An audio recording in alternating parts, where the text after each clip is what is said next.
The president has said that the department will still retain some of its core necessities, such as funding for low-income schools, money for children with disabilities, and a few others. And with that, let's welcome in Emily Sturge, a reporter for Campus Reform.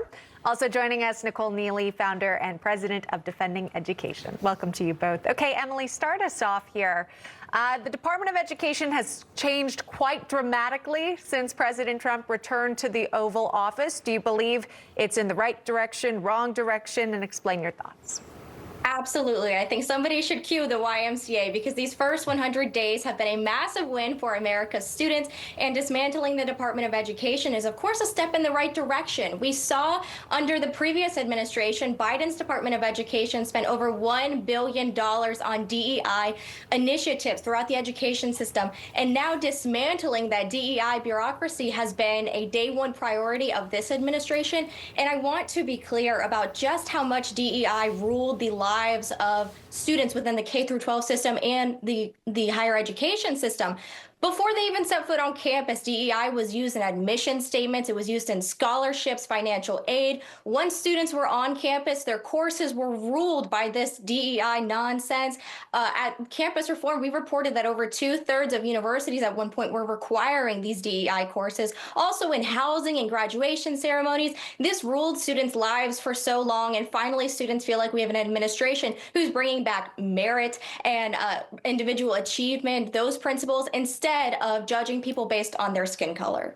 We were pleased to have the Secretary of Education here on National Report several times talking about this very topic, but it wasn't just this broadcast. She was on CNN, obviously, also as well, Nicole, and there's a lot of pushback from the left on what they're trying to do, they being this administration, with the Department of Education.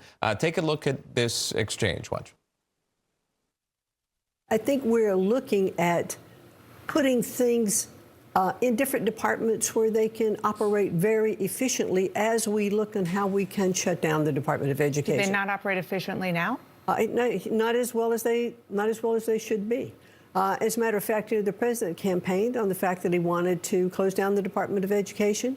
And what we saw with our scores recently with the NAEP, which is our country's report card, I mean, it's unacceptable where education is in our country today.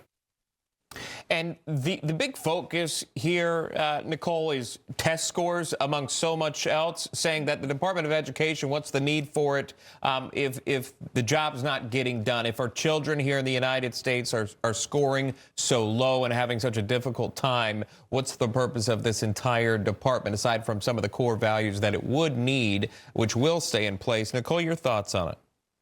No, I think, the secretary is absolutely right. Since its inception, the Department of Education has had about $1 trillion go through its door. What they do is they skim money from taxpayers and then they give it back out to state and local education agencies with strings attached. As Emily alluded to, often, for the past couple decades, that has had DEI strings attached to it, encouraging discrimination on the basis of race, on the basis of sex, forcing gender ideology down the throats of teachers and administrators who don't want that.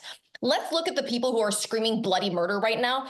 It's the diversity industrial complex that is realizing their gravy train is coming to an end. We have seen consultants sell their services to school districts, to universities, preaching hate, encouraging people to teach and treat students differently on the basis of immutable characteristics. And so the sooner that this ends, the better. I mean, I think about an anecdote that I heard Secretary DeVos mention, where there used to be a shuttle that would go around to the different Department of Education campuses, and there was a stop at the National Education Association building.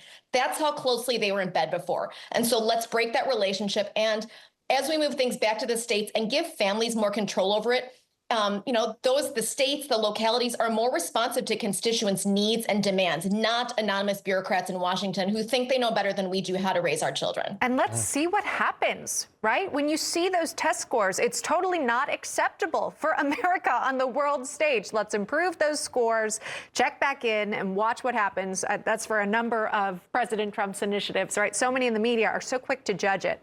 Let's wait and see. Emily Sturge, Nicole Neily, we'll check back in with you when that time comes. Thanks so much for joining us today.